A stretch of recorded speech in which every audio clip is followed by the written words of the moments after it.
Rebecca Mitchell, 32, standing at the entrance of my sister's lavish wedding venue after a decade of absence. My heart racing as I see familiar faces who have no idea what I have become. Sister Amanda looking radiant, completely unaware of my true identity and purpose. Father giving his speech, praising Amanda as his only loyal daughter.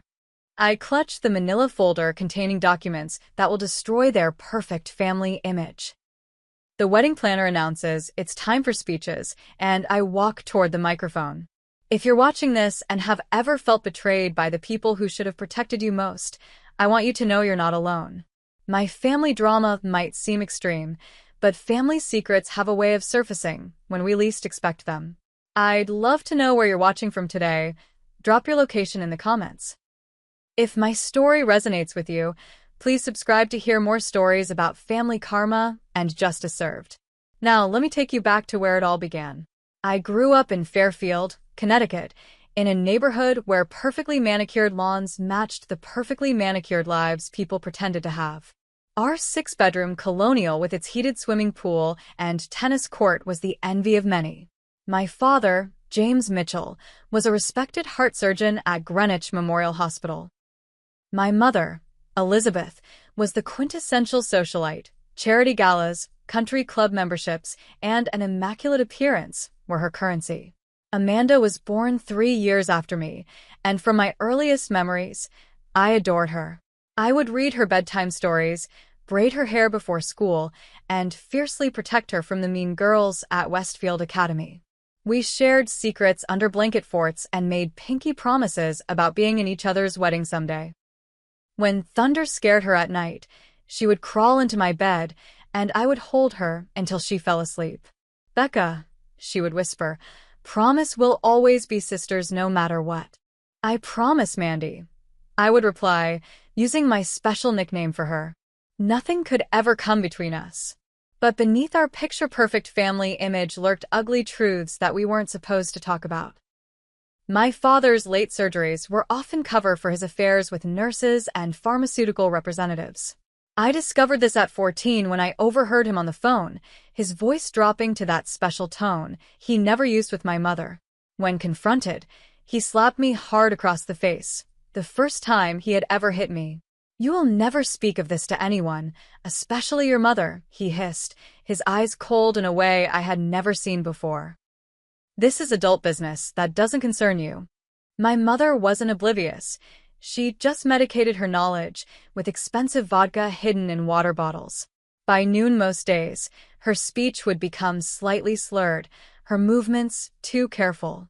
I would find her passed out in the sunroom, a headache, her excuse at dinner. As we entered our teenage years, Amanda and I responded to our toxic home in opposite ways. I became rebellious, questioning authority, dyeing my hair black, staying out past curfew, and challenging my father's hypocrisy. Amanda doubled down on perfection straight as student council president, volunteer work that looked good on college applications, and a carefully curated social media presence. "Why do you have to make everything difficult?" Amanda would ask me after I'd had another screaming match with our father. "Just play along and it's easier for everyone." "Because it's all fake," I would respond. "Don't you see how messed up this family is?" But Amanda didn't want to see. She thrived on our father's approval, basking in his praise while I received his scorn. In public, he would introduce her as my brilliant daughter, while I became an afterthought. "And this is Rebecca." The beginning of the end came at my 18th birthday party. My father had arranged a sophisticated dinner at the country club, not because I wanted it, but because it was expected for a Mitchell coming-of-age celebration. During the dinner, I noticed my father's hand lingering too long on our 25-year-old event coordinator's lower back. Later, I caught them kissing in his office when I went looking for more champagne. Something in me snapped. I returned to the private dining room where 30 guests, family friends, relatives, and my parents' business associates were enjoying dessert. I grabbed a spoon and clinked my glass. "Thank you all for coming to celebrate my birthday," I began, my voice steadier than I felt. "I'd like to propose a toast to my father, who works so hard at everything he does, his surgeries, his family reputation, and his ongoing affair with Jessica, our lovely event coordinator. The room went silent. My mother's face drained of color. Amanda looked mortified. My father's expression shifted from shock to fury in seconds. Rebecca is clearly intoxicated, he announced smoothly, and making inappropriate jokes. Jessica is a family friend helping with tonight's event. Perhaps it's time we wrap up the evening. Within 30 minutes, the guests had been ushered out with apologies and gift bags.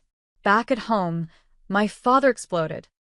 "You ungrateful little bitch," he roared, pacing our marble-floored kitchen. "Do you have any idea what you've done? The people in that room are hospital board members, donors, colleagues." "Good," I shot back. "Let them see who you really are." "Who I really am?" He laughed without humor. "I'm the man who gave you everything. This house, your education, the clothes on your back. While you've given nothing but embarrassment in return." My mother sat at the kitchen island, staring blankly at her wine glass. Amanda stood in the doorway, tears streaming down her face. "Becca, how could you?" she whispered. "You've ruined everything." That's when I realized I was completely alone in that house full of people. "I want you out," my father said, his voice suddenly calm. "You have two choices. Keep your mouth shut about family matters, apologize to everyone at the club, and follow the rules of this house, or leave and never come back." I looked at my mother, silently pleading for support. She wouldn't meet my eyes. I looked at Amanda. "Mandy, you know I'm telling the truth." She shook her head. "You're being selfish and dramatic. You always need to be the center of attention, even if it hurts everyone else." Her words cut deeper than my father's ever could. "Fine," I said, my voice breaking. "I'll leave." I packed a backpack with clothes, toiletries, and a few precious photos. My father watched from the doorway of my bedroom, arms crossed. "Your credit cards have been canceled," he informed me. "Your car is leased in my name, so the keys stay here." He handed me 5 $100 bills. "This is more generous than you deserve. Don't contact us, don't come back, and don't use our name to gain sympathy. As far as we're concerned, you're dead to us now." I walked out the front door on a chilly October night, 18 years old with $500 and a backpack. No one came after me. The first year was the hardest. I slept in shelters when I could, occasionally on friends' couches until their parents became uncomfortable with the arrangement. I worked minimum wage jobs, cashier at a gas station, overnight stalker at a grocery store, dishwasher at a diner. I showered at a gym where I cleaned locker rooms in exchange for membership. I learned which fast food restaurants would let you sit for hours if you bought one small coffee. I discovered that libraries were warm, safe places during the day. Not once did I receive a call, text, or email from my family. It was as if Rebecca Mitchell had truly died on her 18th birthday. Rock bottom came 6 months after leaving home. I was fired from my cashier job after falling asleep at the register following a 30-hour stretch without sleep. That night, huddled in the corner of a bus station with my dwindling possessions, I made a promise to myself. I would not only survive, I would succeed, and someday I would make my father regret throwing me away. The next morning, I walked into Hartford Community College and spoke with an admissions counselor.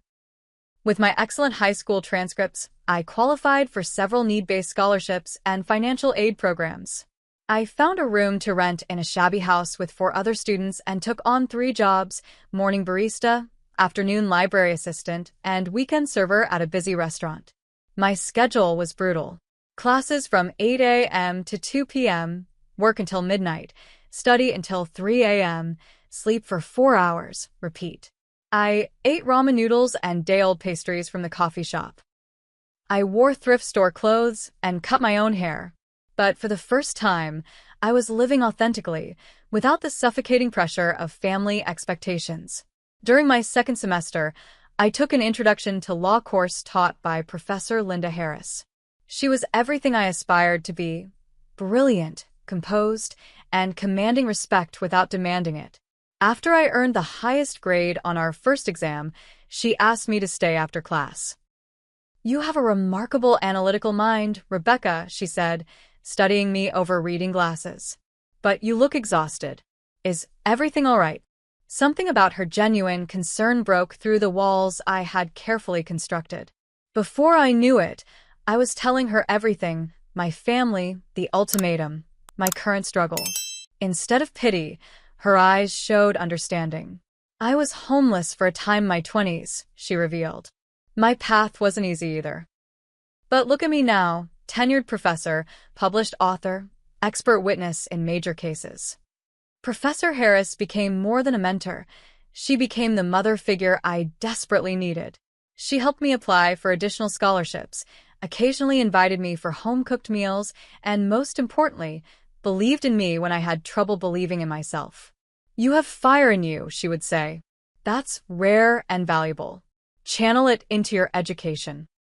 With her guidance, I graduated with honors and a paralegal certification that allowed me to work at a small local firm while applying to law schools. When acceptance letters arrived, including one from Columbia with a partial scholarship, Professor Harris helped me navigate the financial aid process and even co-signed a student loan. "Pay it forward someday," was all she asked. Law school was both harder and easier than community college. Harder intellectually, but easier because I had stable housing, better nutrition, and Professor Harris checking in regularly.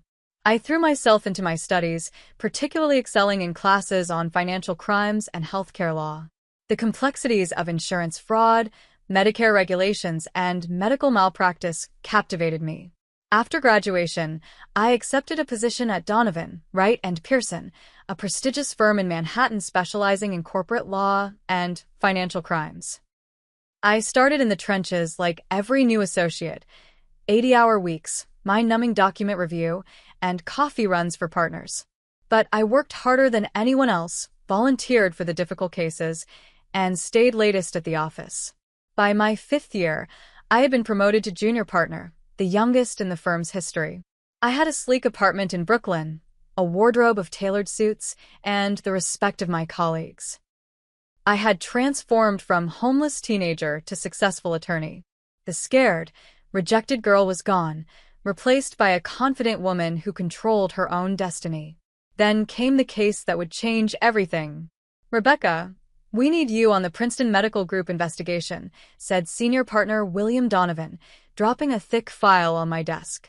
"Potential Medicare fraud, unnecessary procedures, kickbacks from medical device companies. Right up your alley." I nodded, already flipping through the file. "Who's the primary target?"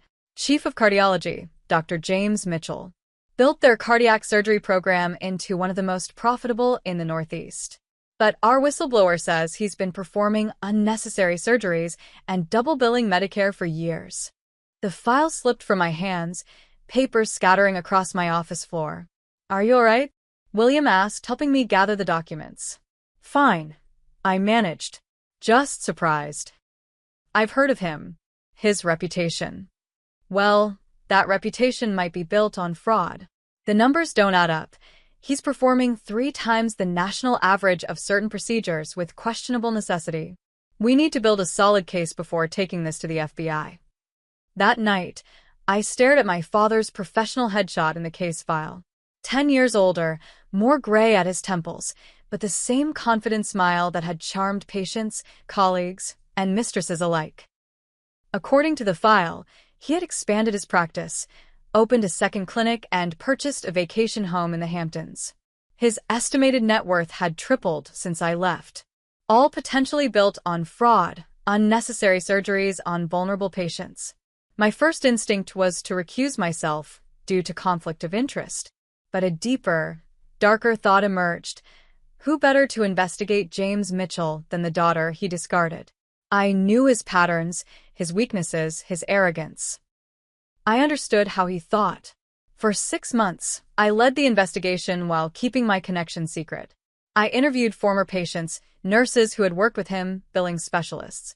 I combed through thousands of medical records, identifying patterns of suspicious procedures. I traced money from medical device companies through shell corporations to offshore accounts. The evidence was damning. My father had built his wealth by recommending unnecessary cardiac procedures to patients who didn't need them, invasive, risky surgeries that generated massive insurance payments. He had falsified test results to justify interventions and taken kickbacks from device manufacturers for using their products. Worst of all, several patients had suffered complications or died from procedures they never needed. As I assembled the final case file, an elegant cream envelope arrived at my office. Inside was an invitation to Amanda's wedding to Thomas Caldwell III, son of Senator Thomas Caldwell Jr. The wedding would take place at the Greenwich Country Club, the same venue where I had exposed my father's affair 10 years earlier. Attached was a handwritten note. "Becca, I know we have history, but I want my sister at my wedding. Please come." Amanda. I stared at the invitation for hours, wondering how they had found me and what agenda might be behind this sudden outreach. Was it a genuine attempt at reconciliation? A political calculation by the Caldwells to ensure no family skeletons remained hidden? Or something more sinister? Whatever the reason, the timing was uncanny. Just as I completed an investigation that could destroy my father, a doorway to the past swung open. The wedding invitation sat on my kitchen counter for 3 days. Each morning, I would stare at it while drinking my coffee, remembering Amanda's face when she called me selfish and dramatic, remembering my father's cold eyes when he told me I was dead to them, remembering my mother's silence. How had they found me? I had changed my name professionally to Rebecca M. Lawson, using my middle initial rather than exposing my connection to the Mitchell family. My address was unlisted, my social media non-existent. On the 4th day, I called Professor Harris. "Linda, I need your advice," I said when she answered. "Something complicated has come up." We met for dinner at a quiet restaurant in the village, where I showed her the invitation and explained the ongoing investigation. "This is quite the ethical dilemma," she said, studying the invitation. "Professionally speaking, you should have recused yourself from the investigation the moment you recognized your father's name." I nodded, shame washing over me. "I know. However," she continued, "the investigation is now complete, and the evidence would have been discovered regardless of who led it. The question now is what to do about this wedding. Why would they invite me after 10 years of silence?" Linda took a thoughtful sip of wine. "Several possibilities. Your sister might genuinely miss you. Your father might be attempting to control potential damage if he suspects an investigation. Or the Caldwell family might be performing due diligence on their future in-laws." That night, memories flooded back as I tried to sleep. Amanda and I making snow angels in our backyard. My father teaching me to ride a bike, his hands steady on the seat until I found my balance. My mother brushing my hair before school, singing softly. These happy memories existed alongside the painful ones, creating a confusing tapestry of love and betrayal. I dreamed of walking into the wedding, my father's face contorting in shock, my mother dropping her champagne glass, Amanda's makeup streaking with tears. I woke up sweating, heart pounding. For a week, I debated my options. Ignore the invitation and continue with the fraud case. Accept the invitation and attempt reconciliation while keeping the investigation secret. Or the nuclear option, attend the wedding and expose everything. I scheduled an appointment with my therapist, Dr. Winters, who had helped me process my family trauma over the years. "What do you hope to achieve by attending?" she asked. "Closure," I answered automatically, then paused. No, that's not entirely true. Part of me wants justice. Part of me wants them to see who I've become without them. And yes, a small, ugly part wants revenge. Those are human feelings, Rebecca.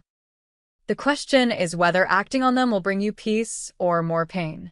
After another sleepless night, I made my decision.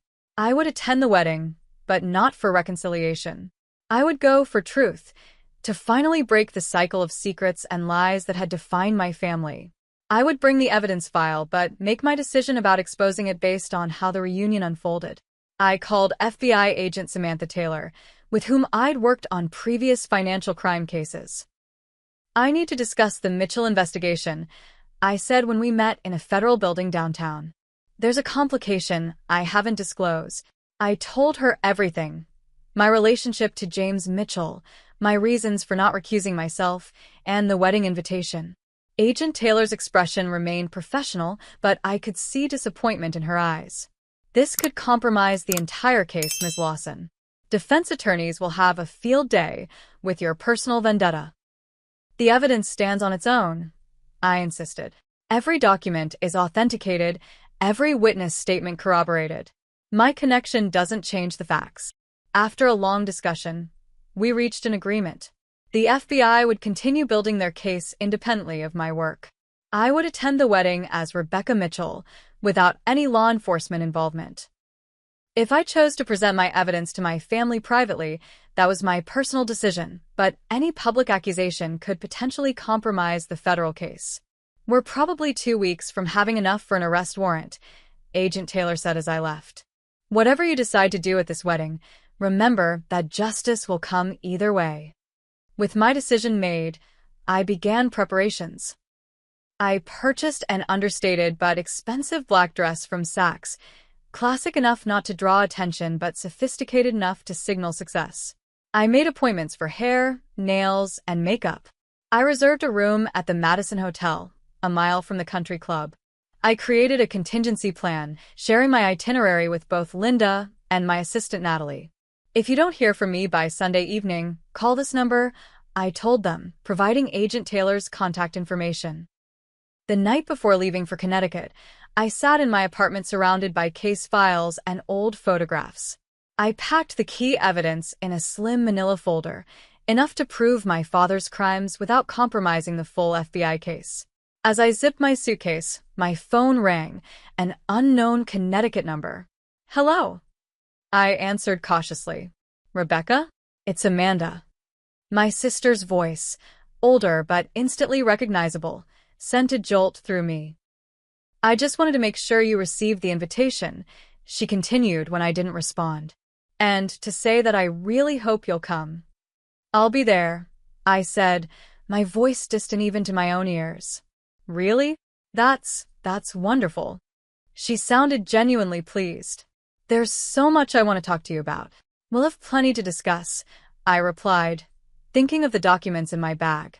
Yes, we will. She paused. Becca, thank you. After we hung up, I sat motionless, tears streaming down my face. For the first time, I questioned whether I was making a terrible mistake. The next day, I drove to Connecticut, the familiar landscapes of my childhood bringing back memories with each mile. I checked into my hotel under the name Rebecca Lawson, not ready to reclaim Mitchell until the moment of maximum impact. That evening, I drove past our old house, now with different owners, then past Amanda's rehearsal dinner location. I parked across the street, watching through the restaurant windows as my family celebrated. My father looked distinguished in his tuxedo, my mother elegant if frail. Amanda glowed with bridal happiness, her fiancé handsome and attentive at her side. They looked like the perfect family, just as we had once appeared to outsiders. I wondered what secrets the Caldwells harbored behind their political smiles. I returned to my hotel room and practiced what I might say the next day, scenarios playing out in my mind like competing movie endings. By midnight, I still didn't know exactly what I would do when faced with the family that had erased me. But I knew I wouldn't remain silent. 10 years ago, I had left as a rejected teenager with nothing but a backpack and $500.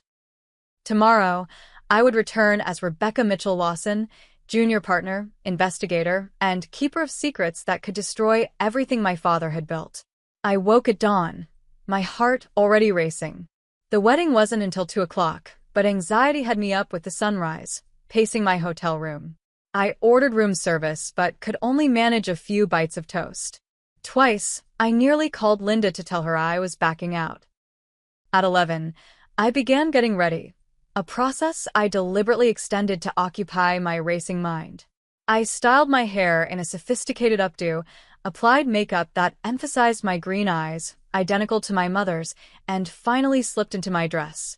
The woman in the mirror looked nothing like the rebellious teenager who had left home a decade ago. She looked powerful, composed, successful.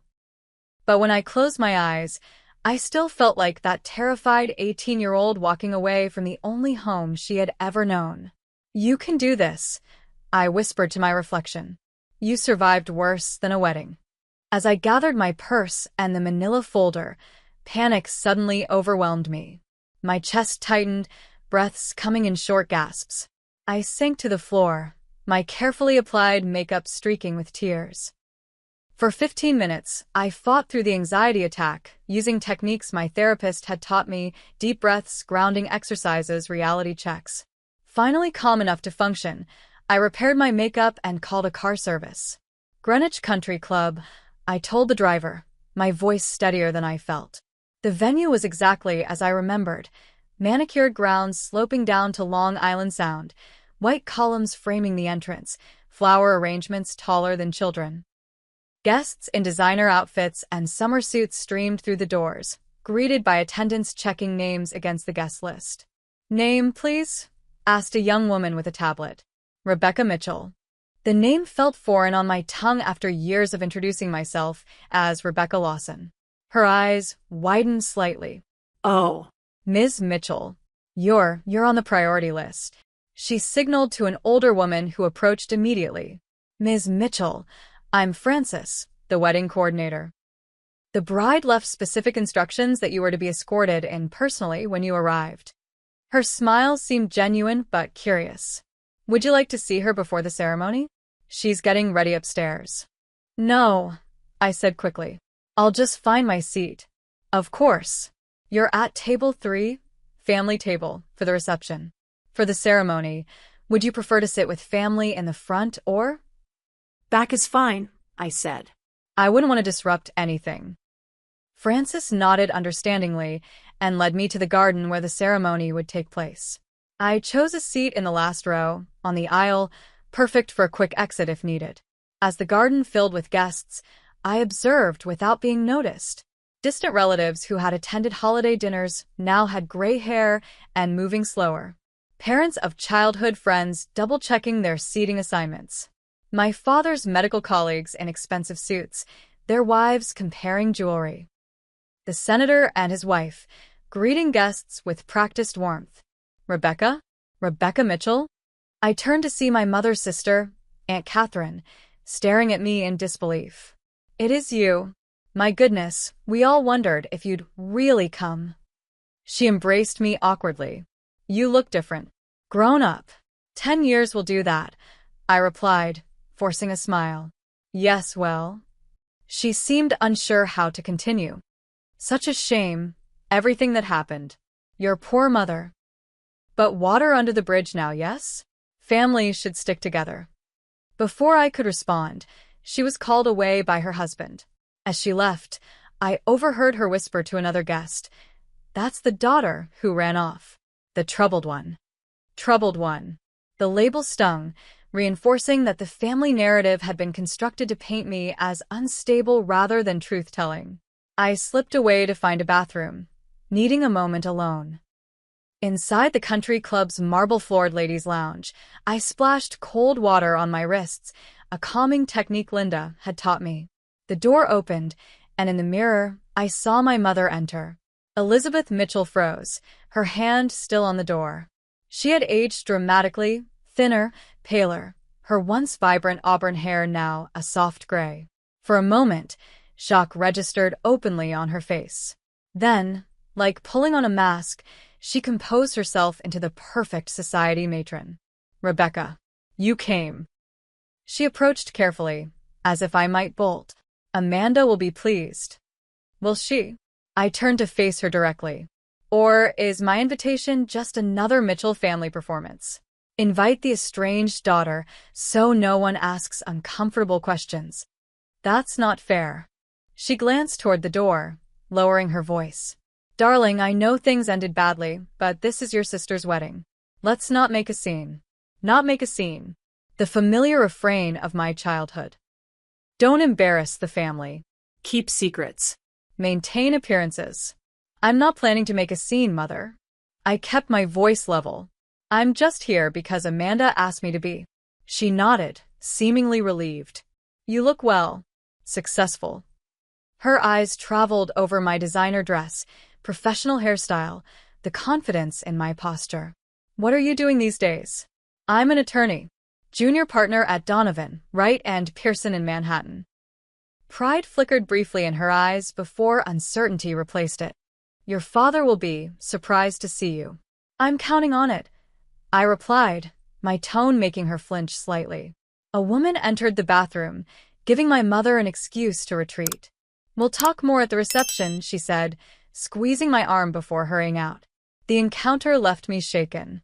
I had expected anger or coldness from my mother, not this strange blend of politeness and fear. She looked unwell beyond normal aging. Something in her movements suggested frailty. Following an impulse, I made my way to the bridal suite. A sign on the door read, Amanda's special day, with hearts and flowers. I knocked tentatively. Come in, called a cheerful voice. I opened the door to find my sister in her wedding gown, surrounded by bridesmaids I didn't recognize. When she saw me, she froze mid-laugh, her champagne glass suspended halfway to her lips. Becca, she whispered. You really came. The bridesmaids, sensing the tension, made excuses about checking on flowers and disappeared, leaving us alone. Amanda looked beautiful, her blonde hair elegantly styled, her dress a sophisticated mermaid silhouette that highlighted her slender figure. At 29, she had matured from pretty girl to stunning woman. I almost didn't, I admitted. She set down her glass and approached me slowly, as if I might disappear. I wouldn't have blamed you. After everything. Why did you invite me, Amanda? After 10 years of silence. She gestured for me to sit on a velvet settee, carefully arranging her dress as she sat beside me. It wasn't 10 years of silence on my part. I tried to find you, Becca. The first year, I hired a private investigator with my savings. Dad found out and threatened to cut off my college tuition. I raised an eyebrow, skeptical. You never called, never emailed. I sent letters to your friend Julie's house, to your old work addresses. When those were returned, I tried through social media. Did you ever check your old accounts? I shook my head. I cut all ties to my old life. I figured that out eventually. She twisted her hands in her lap. The truth is, I'm getting married into a political family. Thomas and we want to start fresh with honesty. Having this weird estrangement hanging over us felt wrong. So this is about the Caldwell's image? No. Her eyes flashed with genuine hurt. It's about me wanting my sister back before I start this new chapter. It's about regretting how I treated you when we were younger. It's about healing our family before. She trailed off. Before what? Amanda hesitated. Mom's sick. Cancer. Late stage. The news hit me harder than expected.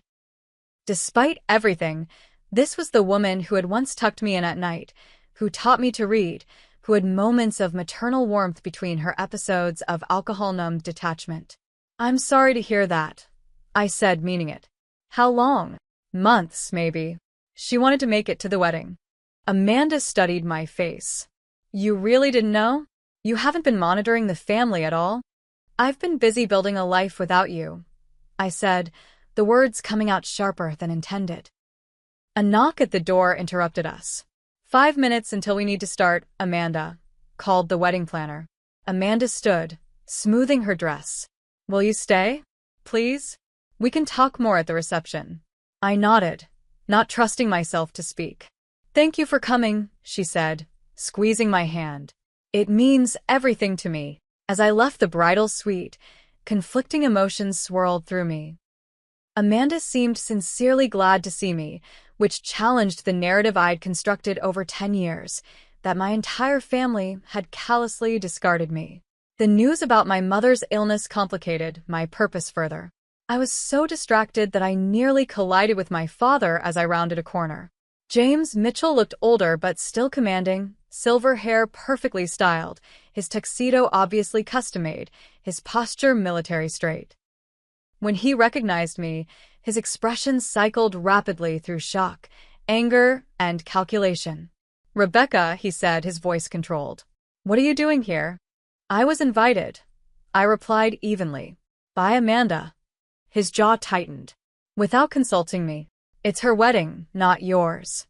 He glanced around, noting nearby guests who were trying not to stare at our tense exchange. We should discuss this privately. Nothing to discuss, I said. I'm here for the ceremony, then the reception. Tomorrow I'll be gone. Why now? He demanded in a harsh whisper. After all this time? Maybe I miss my family, I suggested, my tone making it clear I didn't. Or maybe I was curious about the man Amanda's marrying. The Caldwells are an impressive political dynasty, after all.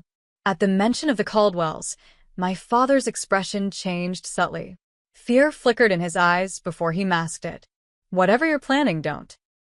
This day is important for connections that go beyond our family. Connections, I repeated. Always the pragmatist. He stepped closer, his voice dropping further. Why did they let you in? You weren't on the guest list I approved. So he had tried to block me. Interesting. Amanda must have overruled you, I said, enjoying his discomfort. She seems quite determined to have her sister at her wedding. Music began playing in the garden, signaling the ceremony was about to begin. My father's friend and attorney, Richard Porter, approached quickly. James, they're ready for you to escort Amanda down the aisle. He noticed me and did a double take. Is this my daughter Rebecca? My father confirmed stiffly. She'll be leaving shortly. Actually, I'll be staying for the reception. I corrected him. Table 3, I believe. Family table. The color drained from my father's face. He exchanged a meaningful look with Porter before turning back to me. We'll continue this discussion later. As he walked away to fulfill his father of the bride duties, I noticed him whispering urgently to Porter, who nodded repeatedly, his expression grave. They were worried about my presence, and they should be. I've seen how families can spin webs of lies and secrets that trap everyone inside. While I sit here watching my sister pledge her life to a man from a powerful political family, I wonder how many of you have experienced that moment when family betrayal becomes clear as day. If you're finding this story hitting close to home, I'd appreciate you giving it a thumbs up so others might find it too. The ceremony's about to end, and soon I'll be facing the family that erased me at the reception. Stay with me. The confrontation you've been waiting for is coming up next. The wedding ceremony was picture perfect. Amanda glowed as she exchanged vows with Thomas, who looked at her with genuine adoration. My father played his role flawlessly, the proud father giving away his daughter, his speech about family values and commitment drawing appreciative murmurs from the guests. My mother dabbed at tears with a monogrammed handkerchief. Senator Caldwell beamed at the alliance his family was forming with a respected medical dynasty. Only I knew what a charade it was. During the transition to the reception, I kept to myself, observing from a distance as guests mingled over cocktails on the terrace. Several times, I caught my father watching me nervously while speaking with Porter. Twice, I noticed my mother starting toward me, then changing her mind. The reception began with a lavish dinner in the main ballroom. True to the seating chart, I was placed at table 3 with immediate family, my parents, the Caldwells, and Thomas's sister. The tension was palpable beneath forced pleasantries. So, Rebecca, Senator Caldwell addressed me directly. Amanda tells us you're an attorney in New York. Impressive career path. Thank you, Senator. I specialize in financial crimes. My father choked slightly on his champagne. Fascinating area, the senator continued, oblivious to my father's discomfort. Any interesting cases you can share? Without confidential details, of course. Actually, I recently completed an investigation into healthcare fraud, I replied, looking directly at my father. A prominent surgeon performing unnecessary procedures, falsifying records, taking kickbacks.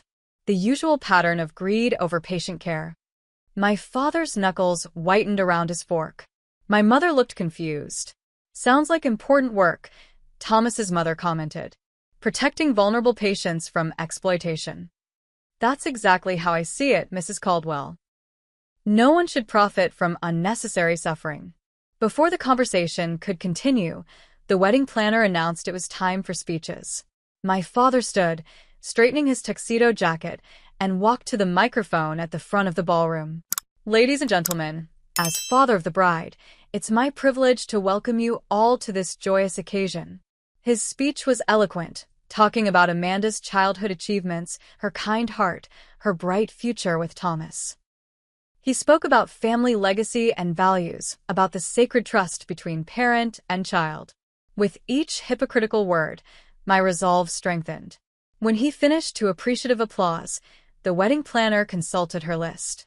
Next, we'll hear from the maid of honor, then the best man. I stood up. Actually, I'd like to say something. The planner looked flustered. You're not on the program, Ms. Mitchell. I'm the bride's sister, I said firmly. Surely that counts for something. From the head table, Amanda gave a small nod to the planner, who reluctantly gestured toward the microphone. The room fell silent as I approached the front. My father remained standing at the side of the stage, his expression a warning. My mother looked terrified. The Caldwells watched with polite interest, unaware of the incoming storm. I took the microphone, surveying the room filled with Connecticut's elite, doctors, politicians, old money families. People who had attended parties at our house when I was growing up, who had watched our perfect family performance for years. For those who don't know me, I'm Rebecca Mitchell, Amanda's older sister. I paused, letting my gaze sweep across the curious faces.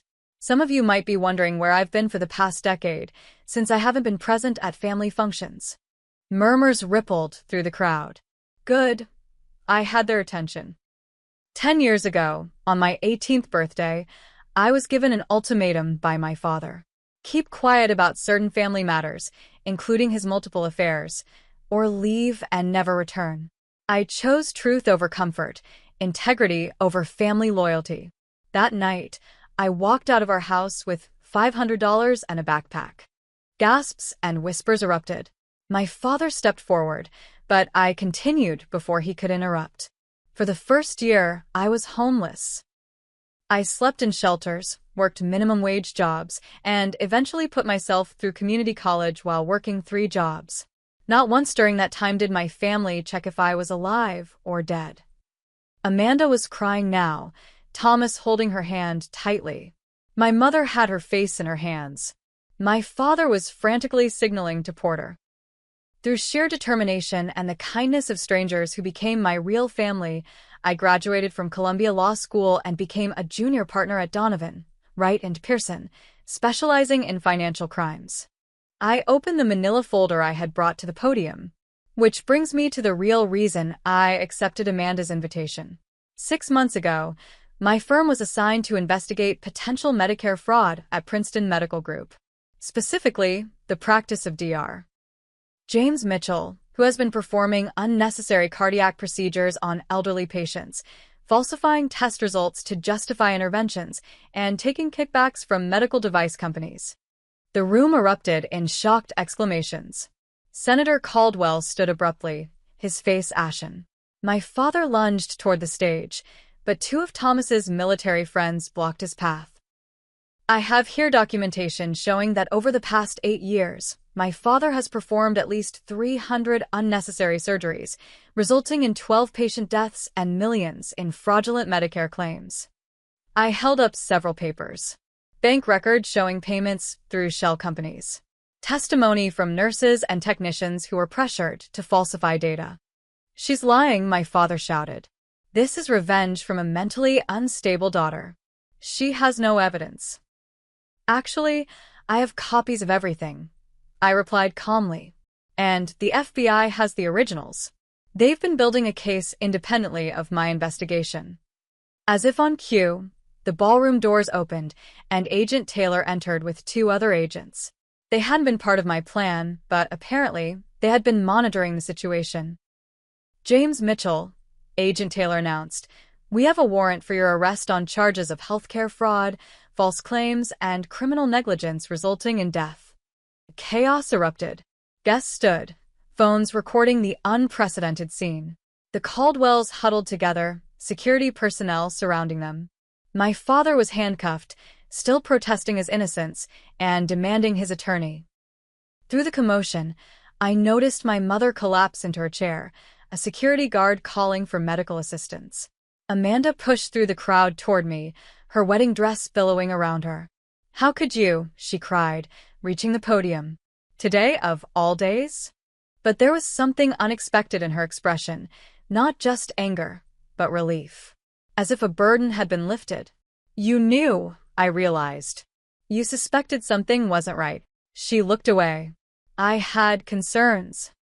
Comments Dad made that didn't add up. But I never imagined this scale. "Amanda." Senator Caldwell called sharply. "We're leaving." Now. Thomas approached, his face grave. "Amanda, my father insists we need to distance ourselves immediately." His campaign. Amanda looked between her new husband and me, torn between her past and future. Before she could respond, my mother's doctor approached us. "Ms. Mitchell, your mother is asking for both of you." In a quiet side room, my mother lay on a sofa, an oxygen mask over her face. She looked fragile, the cancer having clearly ravaged her body more than I had realized. When she saw us enter together, she removed the mask with a shaking hand. "My girls," she whispered. "Together again." Amanda knelt beside her, still in her wedding gown. "Mom, save your strength." No.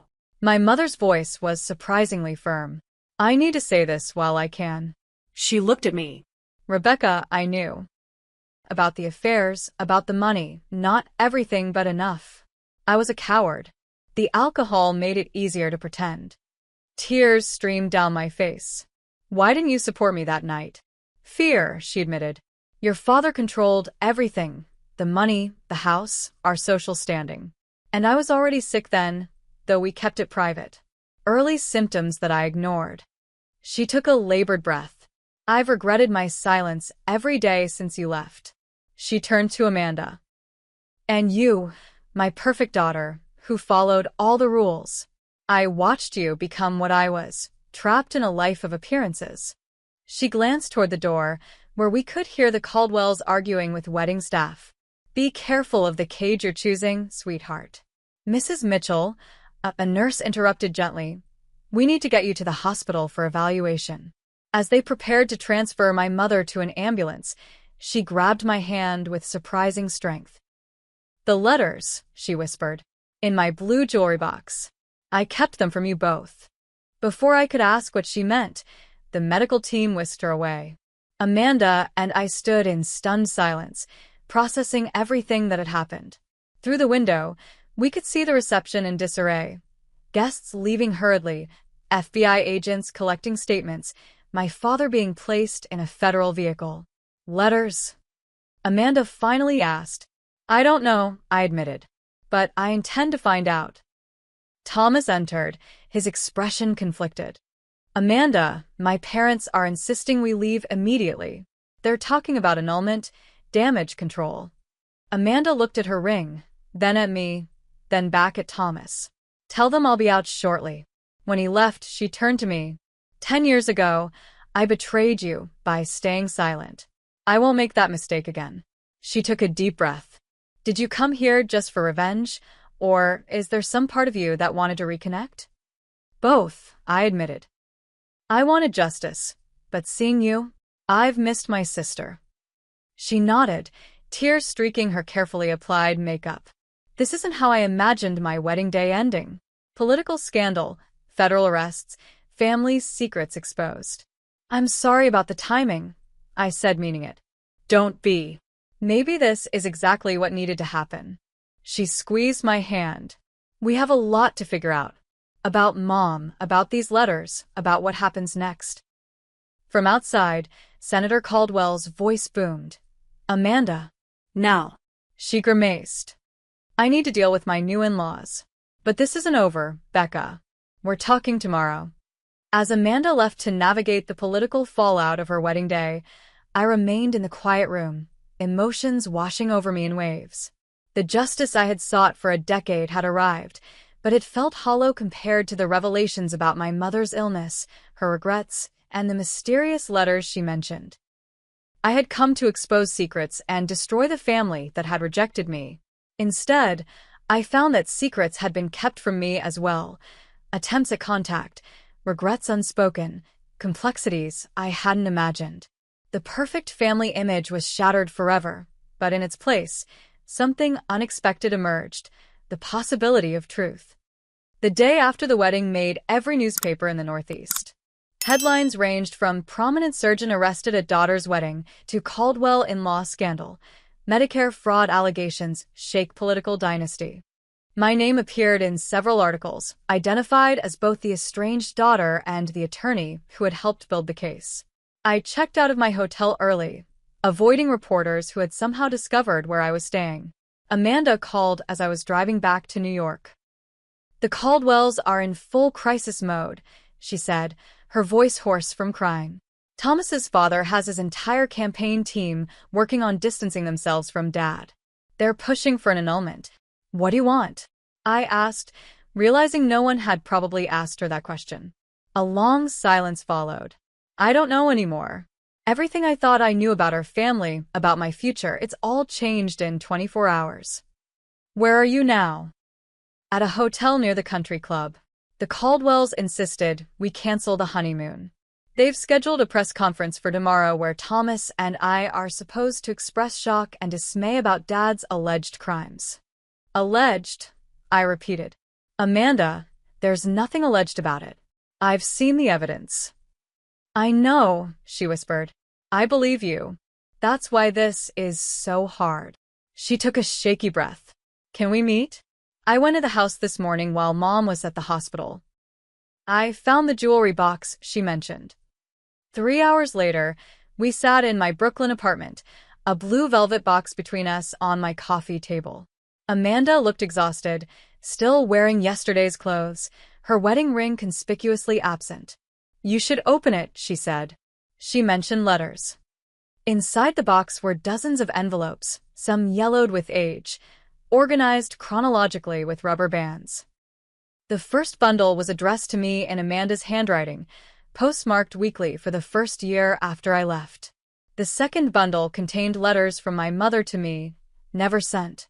The third, most surprising bundle held letters addressed to Amanda in my handwriting. "I never received these," Amanda said, holding up letters I had written her during my first 2 years away. "I wrote to you every week that first year." When nothing came back, I started writing less frequently, but I never stopped completely. "I wrote to you too," I admitted. "For 2 years, until I convinced myself you didn't care." We spent hours reading the intercepted correspondence. Amanda's letters were filled with apologies, updates about her life, pleas for me to come home. My letters to her contained my struggles, small victories, and eventually news about college. My mother's unsent letters revealed her private torment, knowledge of my father's affairs and financial irregularities, her cancer diagnosis that had come and gone into remission before returning, her regret at not standing up for me. "She kept these from both of us," I said, anger and grief competing in my chest. "She let us believe we had abandoned each other." "But why?" Amanda asked, wiping tears. "What purpose did it serve?" "Control," I suggested. "Dad's control over her, over the family narrative. If we reconnected, his version of events might be challenged." Amanda nodded slowly. "He convinced me you were unstable, attention-seeking. That contacting you would only encourage your destructive behavior." She looked up, eyes red-rimmed. "I should have tried harder to find you." "You did try," I reminded her, gesturing to the letters. "We both did." As evening fell, Amanda received increasingly urgent calls from the Caldwells' campaign manager. After the 5th call, she finally answered, putting it on speaker. "Amanda, we need you at the senator's house tomorrow morning to rehearse the press conference. The statement has been prepared. You just need to look appropriately shocked and supportive of Thomas." "What if I don't attend?" she asked. A pause. "That's not an option. The prenuptial agreement you signed includes specific provisions about family loyalty and public appearances. If you refuse, you'll be in breach of contract. The annulment would be immediate, and you'd be liable for damages to the campaign." After hanging up, Amanda looked shell-shocked. I knew the prenup was extensive, but I didn't realize. I was so focused on the fairy tale. You don't have to go through with their plan, I said. You have options. Like what? I have no income of my own. My trust fund is contingent on Dad's approval, which obviously I've lost now. My career has been planning charity events for my mother's friends. I'm 30 years old with a useless art history degree and no real work experience. Stay here, I offered impulsively. My guest room is yours as long as you need. And I know plenty of people who could help you find legitimate work. She looked around my apartment, modest by Mitchell's standards, but comfortable and clearly mine. You really built a life without any help from them, didn't you? Not without any help, I corrected. Just not their help. I had Professor Harris, friends who believed in me, mentors who saw my potential. That night, Amanda slept in my guest room while I lay awake, processing the seismic shifts in my family dynamics. The justice I had sought had been served. My father would face charges, his reputation destroyed. But the revelation of the intercepted letters changed everything. My sister hadn't abandoned me. My mother had regrets. The black and white narrative I had constructed over 10 years had shades of gray I never anticipated. The next morning, I called in to work, explaining I needed personal time to deal with family matters. William Donovan was understanding but concerned about potential conflicts of interest. The firm may need to officially distance itself from your personal connection to the Mitchell case, he explained. Not disciplinary action, just procedural cleanup. I understand, I said, relieved I wasn't being fired outright. Amanda emerged from the guest room, looking more rested but still lost. Mom called. She's being discharged today. The cancer treatments have been suspended during this crisis. Where will she go? Home, I guess. Though with Dad's assets frozen pending investigation, I'm not sure how long she'll be able to stay there. We visited my mother that afternoon. Elizabeth Mitchell looked small in her hospital bed, but her eyes were clearer than I had seen in years. You found the letters, she said when we entered together. I nodded, sitting beside her. Why, Mom? Why keep us apart? She closed her eyes briefly. Your father convinced me it was for the best. That contact would only hurt both of you. And I was weak, afraid of losing what little stability I had. She looked at me directly. It was unforgivable, but I'm asking for your forgiveness anyway. I'm working on it, I said honestly. It's going to take time. Time is the one thing I don't have much of, she replied with surprising calm. Stage 4 pancreatic cancer doesn't leave much room for long reconciliations. Amanda took her other hand. We're here now, Mom. Both of us. My mother squeezed our hands. Then that's more than I deserve, and everything I could ask for. Over the next weeks, a new rhythm emerged. Amanda officially moved into my guest room, choosing to break from the Caldwells despite their legal threats. My mother moved into a hospice facility near my apartment, where Amanda and I visited daily. My father remained in federal custody, denied bail due to flight risk. The media attention was intense at first. Reporters camped outside my apartment building and followed us to the hospice. The story had everything: medical fraud, political scandal, family drama. Amanda and I gave no interviews, focusing instead on rebuilding our relationship and caring for our mother. At work, I was removed from all healthcare fraud cases, but otherwise allowed to continue my duties. The FBI investigation proceeded without my involvement, building an airtight case against my father and several accomplices, including his office manager and 2 other doctors in his practice. Amanda struggled with her new reality, from senator's daughter-in-law to scandal-adjacent civilian, from wealthy socialite to unemployed 30-year-old. But she also showed remarkable resilience, applying for jobs in museum administration and taking a temporary position at a local gallery. I always wanted to work in the art world, she confessed one evening as we shared takeout in my living room. But Dad insisted it wasn't a Mitchell-worthy career. What else did you want that you didn't pursue because of him? I asked. She thought for a moment. Travel that wasn't just to luxury resorts. Friends who weren't socially advantageous. A relationship based on love rather than appropriate pedigree. She smiled sadly. I was the good daughter who stayed, but in some ways, You were freer by leaving. 1 month after the wedding, we received word that my father wanted to see us. Against my better judgment, I agreed to accompany Amanda to the federal detention center. James Mitchell had aged years and weeks. His designer clothes replaced by a jumpsuit, his commanding presence diminished by confinement, he nonetheless attempted to control the conversation from the moment we sat across from him. "This case will be thrown out," he began without greeting. "My attorney is filing motions to suppress evidence obtained under false pretenses by a family member with a vendetta." "The FBI built their case independently," I reminded him. "My investigation was just the starting point." He dismissed this with a wave. "I need you both to make statements supporting me. Character witnesses. Family solidarity." Amanda and I exchanged glances. "That's why you wanted to see us?" she asked. "Not to apologize or explain?" "There's nothing to apologize for," he insisted. "Everything I did was for this family. To give you the life you deserved." "By performing unnecessary surgeries on elderly patients?" I challenged. "By risking lives for profit?" "By building a practice that could support our lifestyle," he countered. "Medicine is a business, Rebecca." I simply maximized returns. "People died, Dad," Amanda said quietly. "Actual people."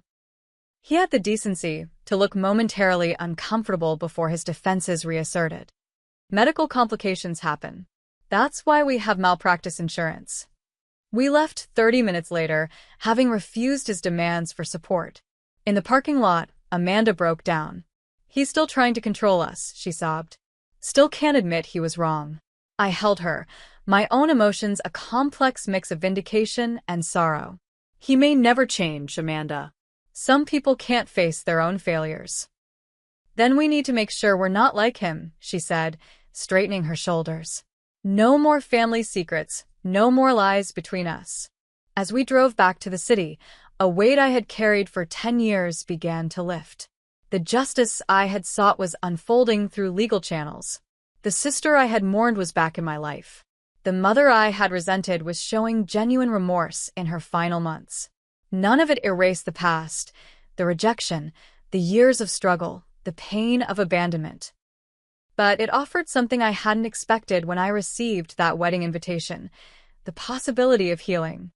6 months after Amanda's wedding turned federal arrest, autumn painted Central Park in fiery colors visible from my office window. On my desk sat a framed photo of Amanda and me at the Brooklyn Botanic Garden, our arms around each other, genuine smiles on our faces. Next to it, a reminder card for my mother's hospice care schedule.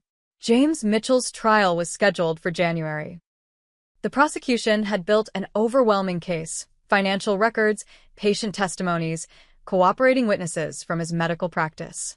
His attorney had attempted to have my involvement in the initial investigation used to suppress evidence, but the judge ruled that the FBI's independent work was admissible regardless of how the case originated. My father refused to accept a plea deal, maintaining his innocence despite mounting evidence. His medical license had been suspended, his assets frozen, his reputation destroyed. The house in Connecticut was in foreclosure proceedings, its contents being cataloged for potential sale to compensate victims. My mother's condition had deteriorated rapidly.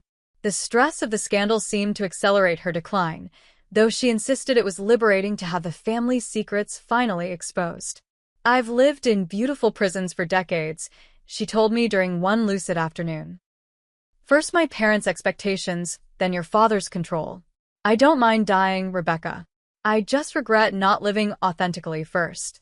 Those moments of clarity became increasingly rare as her pain management regimen intensified. Amanda had taken family medical leave from her new job at the Metropolitan Museum of Art to spend more time at the hospice, often sleeping in the recliner beside our mother's bed. My own career had stabilized after the initial upheaval. While I was no longer involved in healthcare fraud cases, my expertise in financial crimes remained valuable to the firm. William Donovan had even suggested I might be considered for full partner in the next round of promotions. "Your work on the Mitchell case showed extraordinary diligence and attention to detail," he said during my performance review. Setting aside the personal complications, the investigation itself was exemplary. Professor Harris, Linda, as she now insisted I call her, had become a regular visitor to my apartment, often bringing home-cooked meals and offering emotional support as we navigated the family crisis. "You've come full circle," she observed one evening as we shared dinner. "From the homeless student fighting to survive to the successful attorney bringing justice and rebuilding family bonds." "Not quite full circle," I corrected her. "I'm not the same person who left Connecticut 10 years ago. I don't want reconciliation on their terms anymore. I want truth, whatever that looks like." On a crisp October morning, the call I had been both expecting and dreading came. Amanda's voice was steady, but thick with tears. "Mom's gone. She went peacefully in her sleep." The funeral was held 3 days later at a small chapel near the hospice. Despite the Mitchell name once commanding a significant social presence in Connecticut, the attendance was sparse. A few loyal friends of my mother's, distant relatives, Amanda and me, and a handful of hospice staff who had grown fond of Elizabeth. My father was permitted to attend under guard, dressed in a suit instead of his prison jumpsuit, handcuffs removed for the service, but 2 U.S. Marshals flanking him throughout. He looked diminished, his confident posture replaced by stooped shoulders, his commanding presence reduced to that of an aging man facing the dual losses of freedom and his wife of 35 years. The service was simple and honest. No grandiose eulogies about a perfect wife and mother, but rather acknowledgement of a complex woman who had made mistakes but sought redemption in her final days. Amanda spoke beautifully about our mother's artistic sensibilities, her knowledge of literature, her moments of warmth that punctuated our otherwise formal upbringing. I shared memories of her teaching me to play piano, our trips to museums in New York, and the genuine joy she found in beautiful things. Neither of us mentioned her alcoholism, her enabling of our father's behavior, or her role in keeping us apart. Those truths had been acknowledged privately between us, and with her before she died. The public service needed no further unburdening. After the final prayer, attendees filed past her casket to pay respects. When my father's turn came, he stood motionless, staring at his wife's peaceful face. For a moment, his mask slipped, and genuine grief transformed his features. He placed his hand on the casket, whispered something only he and Elizabeth would ever share, then allowed the marshals to lead him away. Outside the chapel, as attendees dispersed to their cars for the cemetery procession, my father was permitted a brief moment to speak with us before returning to custody. "Your mother loved you both," he said, his voice rougher than I remembered. "Despite everything." "We know," Amanda replied. "She told us." He nodded, looking suddenly older than his 63 years. "I'd like to see you again." Before the trial, Amanda looked at me, deferring to my decision. "We'll think about it," I said, neither committing nor refusing outright. As the marshals led him to the transport vehicle, he turned back once. "I did love her, you know. In my way." "Your way," I repeated. That was always the problem, wasn't it? After the burial, Amanda and I returned to my apartment, exhausted by grief and the weight of family history. We sat in silence for a long time, sipping tea and watching the city lights emerge as evening fell. "What happens now?" Amanda finally asked. "We keep going," I said simply. "One day at a time." In the weeks that followed, we established new routines. Amanda found an apartment in my neighborhood, close enough for regular dinners together but allowing us both independence. She thrived in her museum role, her knowledge of art history finally finding productive application. I continued my legal career, gradually shifting my focus toward advocacy for elderly victims of financial exploitation. We visited our childhood home one last time before it was sold at auction. Walking through empty rooms that once contained our entire world was surreal. The formal dining room where countless silent family dinners had unfolded, the staircase I had stormed up during teenage arguments, Amanda's bedroom with its faded pink walls, my own room stripped of personality after my departure. In my mother's closet, we found a small fireproof box containing birth certificates, old photographs, and a journal she had kept sporadically over the years. Reading it together on the floor of her empty bedroom provided both pain and healing, her private thoughts revealing a woman more self-aware than we had realized. Trapped in a marriage she had entered for security rather than love, fighting depression with alcohol and denial. "I don't think I want any of the furniture or artwork," Amanda said as we prepared to leave. "Too many memories." "Agreed," I replied. "But I'll take Mom's piano if possible. That holds good memories." The auction proceeds went primarily to a victims' compensation fund, with a small portion reserved for my mother's final expenses. The Mitchell family wealth, built on fraud, maintained through appearances, was dismantled systematically through legal proceedings. January arrived with snow and my father's trial. Amanda and I attended only the opening and closing statements, avoiding the detailed testimony about patients who had suffered unnecessary procedures. The evidence was overwhelming, the prosecution methodical. After 8 days of trial and 6 hours of deliberation, the jury returned a guilty verdict on all counts. At sentencing, the judge showed little leniency. "Dr. Mitchell, you violated the most sacred trust between physician and patient. Your actions were motivated by greed, sustained by deception, and resulted in needless suffering and death. The court sentences you to 18 years in federal prison." Outside the courthouse, reporters asked for our reaction. Amanda stepped forward, poised despite the cameras. "Today brings accountability, not joy," she said. "There are no winners when trusted professionals abuse their power. Our thoughts are with the patients and families affected by these crimes."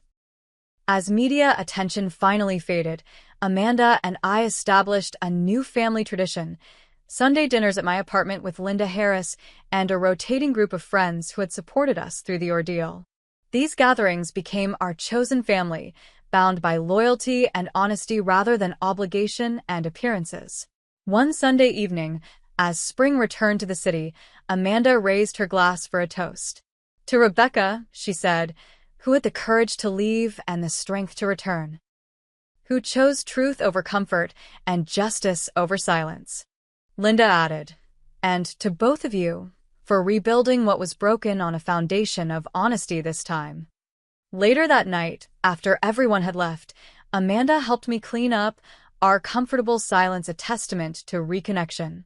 "Do you ever wonder what would have happened if you hadn't left that night?" she asked, drying a wineglass carefully. "Sometimes," I admitted. "But I wouldn't have become who I am. And you wouldn't have become who you are now." "True," she nodded. "Though it took losing everything to find myself." "Not everything," I corrected, bumping her shoulder affectionately. "You still have me." On my office desk, that framed photo of us served as a daily reminder that family isn't defined by blood alone, but by who stands beside you through truth, not lies. The sister I had lost and found again. The path forward we were building together. The Mitchell family as it once existed was gone, the facade of perfection shattered, the patriarch imprisoned, the matriarch buried, the ancestral home sold, the wealth dispersed. But from those ruins, something more authentic had emerged, a relationship between sisters based on honesty, a chosen family built on genuine connection, and the freedom that comes with living in truth. I still visit my father occasionally at the Federal Correctional Facility in Pennsylvania. Our conversations remain difficult, his ability to accept responsibility limited by the defensive walls he built over decades. But we're both trying, in our imperfect ways, to understand each other. Some wounds may never fully heal, but acknowledgement is at least a beginning. The journey from that night 10 years ago when I left home with nothing to today has been longer and stranger than I could have imagined. The justice I sought came at a high cost to everyone involved. The reunion with my sister brought both pain and healing. The truth about my family revealed complexities beyond the simple narrative of villains and victims I had constructed. If there's a lesson in all of this, perhaps it's that family secrets inevitably surface, and the longer they're buried, the more damage they cause when revealed. Or maybe it's that true family stands by you through honesty, not convenience. Or simply that it's never too late to rebuild what was broken, if you're willing to start with truth. Has your family experienced moments where truth and loyalty collided? Have you ever had to choose between keeping the peace and speaking up? Your experiences matter, and I'd love to hear them in the comments below. If this story of family secrets and eventual justice resonated with you, please hit the like button so others might find it too. Don't forget to subscribe for more real stories about family dynamics and the complicated journey toward healing. Thank you for witnessing my journey, from family outcast to bringing long overdue justice and rebuilding what was broken. Sometimes the hardest truths lead to the most necessary healing.